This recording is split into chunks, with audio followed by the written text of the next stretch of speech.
This is the Education Business Podcast for consultants and business owners providing services in schools. I'm Claire Riley, and I'll be sharing how to start, grow and scale your education business. In today's episode, I'm going to dig into time management as an education entrepreneur.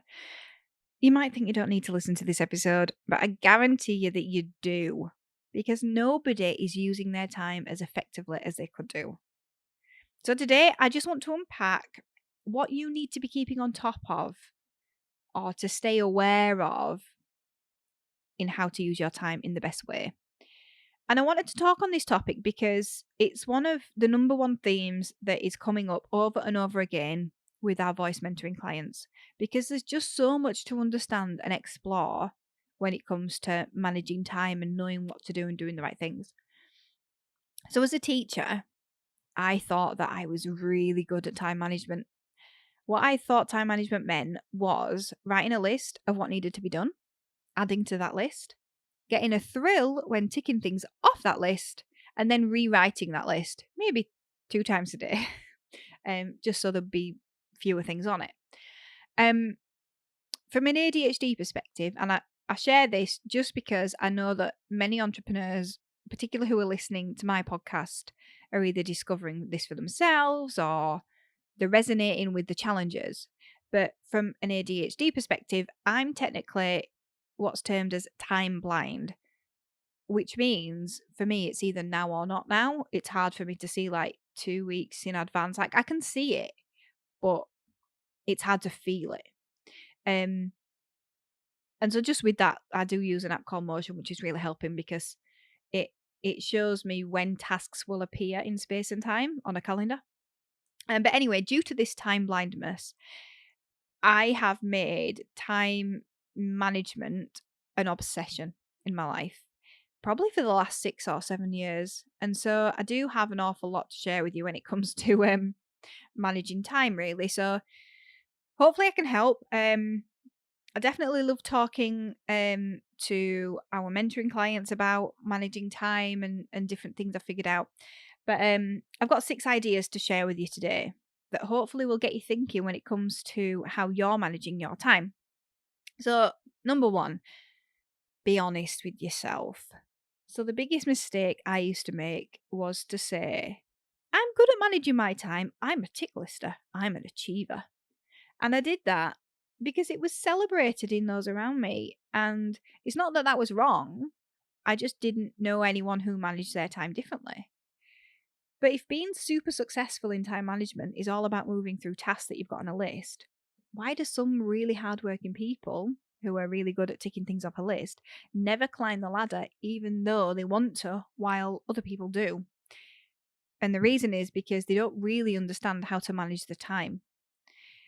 And the first step here is to just pull off the surface layer that might make it feel like everything looks okay and dig underneath. I don't think anybody's got the whole time management thing under control. So once you can admit that and admit that you can make improvements on how you're using your time, then we can all move on and we can get to work improving things. So that's the first one. Number 2, you've got to be in control of your time, like real control, and understanding what that means. So it's like anything. If you want to improve something, you've got to focus on it, you've got to measure it, you've got to make changes, and then you've got to refocus on it and measure it and make changes, and it goes on. You don't just get to one point in your business and go, okay, I can have some more time now. All right, I'm not needed for this particular thing. It doesn't really work like that. And I've had this conversation with a number of mentoring clients and colleagues as well recently.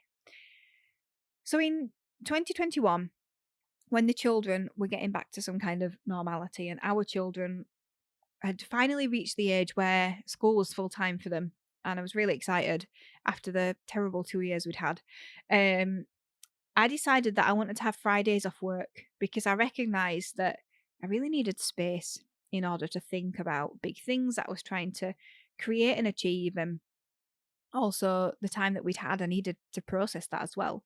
And so I decided this in around March time, that when September rolled around, we would be starting the school year not working Fridays. And I did have to think about what that meant. It just didn't just happen. I gave myself enough time to get used to the idea and enough time to think about how I could make it happen from a workload perspective, because it's not like I just handed all of the things over. I blocked out those days so that people couldn't book any meetings with me on Fridays, because that had been commonplace up to that point. I had to get ahead with the podcast and come up with new ways of trying to be more efficient. And if I'd have just said one day, okay, I'm not going to work Fridays, I'd still be working Fridays now, because one day never comes. You have to plan in one day. So we have to do this stuff before we're ready, and then just let the fallout happen. Um, we can minimize the fallout, but we have to accept that fallout will happen, and then just deal with the challenges and the consequences then. Or if you've got a team, let them figure out the little tweaks that need to be made to make sure that it doesn't happen in the same way next time. You've got to let the learnings happen at the end of the day. And it's the same for wanting to work more on your business. So if you need a day to work on your business a week, then you've got to find a way to make it happen. Think about, how could I make that happen within the next 6 months? Because if you don't plan to make the steps, it won't happen. You'll just go, one day I'll work on my business and not in it. And it will just not roll around unless you plan it. So control. Right, okay, 3. So I mentioned earlier that people can be really driven by a list but not get anywhere. And this is because of the tasks that they're doing. So I get that we've all got to do admin. I do too, and I'm really not a fan. Especially as I get older, I feel like, well, I hate it more for some reason. But when I think back to my earlier days in business, I definitely gravitated towards easier tasks, sometimes admin, that I just knew how to do, rather than lean into the harder tasks that I knew would drive business growth, because they felt harder to kind of get my head around. And so you have to determine what's most important to your business growth. Be aware of what actually adds value and what you just do anyway. And so what I actually do is categorize my tasks. And it changes. I'm not going to say that this is how I've always done it. It changes because I need novelty. But in the past, I've categorized my tasks into creative work, admin, and other. But at the moment, I'm feeling the need right now to be really super focused on 4 areas in my work. One's being a leader and CEO and driving that vision. 2 is product at Classroom Secrets. 3 is education business club growth. And then the 4th one is a new project that I'm working on that's just in the testing phase at the moment. And so lately, I've actually found it really helpful to block time into these 4 priorities and then categorize my tasks accordingly. So at the moment, you won't find me switching where possible from writing an internal newsletter for Classroom Secrets to then planning a marketing strategy for Education Business Club. So at the moment, I feel like I need different headspaces for the two. Like, what mode am I in? Am I in Classroom Secrets product mode? Am I in Education Business Club growth mode? And so that's helping for me at the moment. And I suppose that's part of it as well, which I'm going to talk about now. Number 4, experiment. It's an experiment. You have to keep trying and testing it out. So a few weeks ago, myself and some members of the Classroom Secrets team, my colleagues, we led a company virtual town hall, and we do these to update the whole team on our experimentation with home working. Basically, I'm one of those CEOs who is nothing like you imagine a CEO to be. And not only do I look for the solutions to make products to help people, I also look for solutions to make things easier for myself and for others. So to cut a really long story short, I absolutely love home working. And we've had home working at Classroom Secrets before it became everyone's norm. And towards the end of 2020, I asked myself some really big questions. How can I make home working at Classroom Secrets the best it could ever be? And how can we make the most of working from home? Like, how could we really maximize that? And so I already had quite a few tricks up my sleeve, but I set about teaching some of the team these tricks and giving them the space to try out these new ideas and their own ideas and then share their findings. It's just an experiment. And so you might think I'm crazy, but some of these ideas included things like sorting your washing out or doing the dishwasher while you're in meetings or going for a walk while you're in meetings. And that might seem crazy to you, but I know that's a really good way to manage time. You've just got to try these things. So I explained to the team what I found, that if I go for a walk before I write content, I still finish the content at the same time that I would have if I'd have sat and stared at my laptop whilst trying to think of the ideas. The thing is, my emotional state is different. I feel a lot happier. I feel a lot more productive. My brain, mind, and body feels better as well because I've been for a walk. I can sit there and make it feel hard for myself and make it take longer, or I can look for ways to make it as easy as I possibly can. So at the moment, I am really pushing the way that I work to its limits. I mean, I'm not probably not really, but for me, like even I'm like going, oh gosh, this feels a bit uncomfortable. So at the moment, the way I'm working is I have two 150-minute blocks, one in the morning and one in the afternoon. So it's not that I don't take a break in those times, it's just that they're blocks of work. And then I've got a 75-minute block in the middle. So the 150-minute blocks are are assigned to one of my main focuses. So it might be Education Business Club growth. And then the 75 minutes in the middle, that is where I spend the whole time doing my chores or going for a walk. Now, I don't just do that. During that time, I also mentor clients while I'm doing that. Or I mentor colleagues through the voice mentoring, or I listen to training or podcasts or books or courses. And you might think, gosh, Claire, 75 minutes a day in the middle of the day, you're crazy.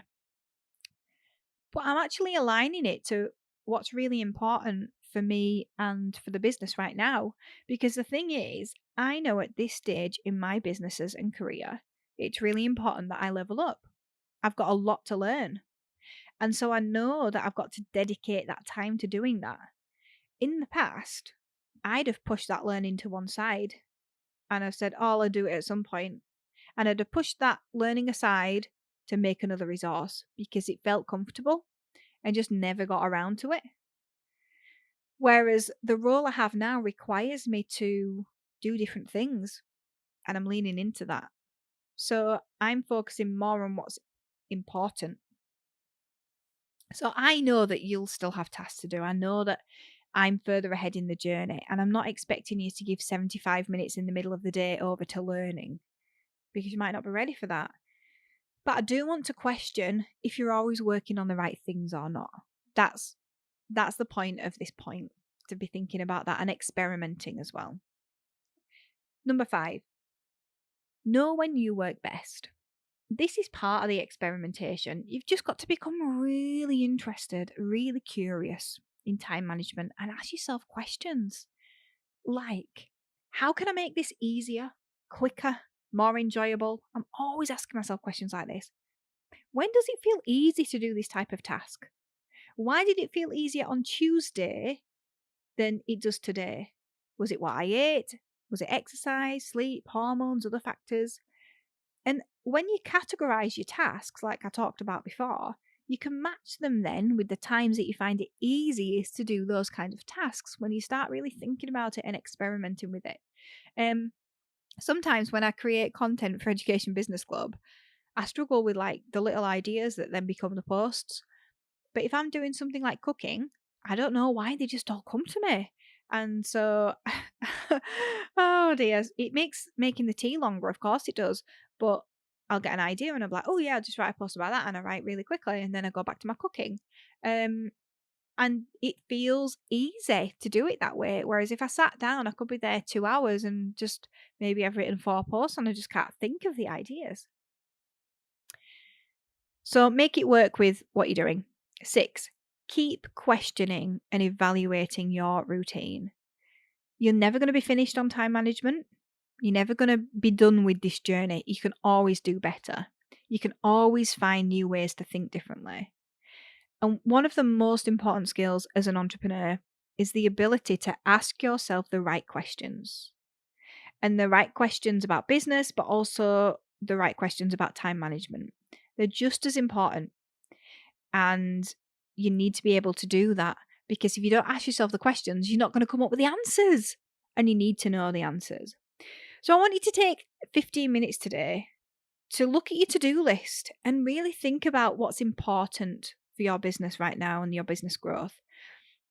And maybe have a look at your task list and just think, what do you really need to do, and what are you avoiding doing that you really should give more time to? So I hope this episode has been helpful, and that you're going to move forward with your time management skills this week and really think about how you're spending your time and how you're making all the tasks that you do feel quicker, easier, and more enjoyable. Thank you for listening to the Education Business Podcast. To get more information to grow your business, sign up at educationbusinessclub.co.uk.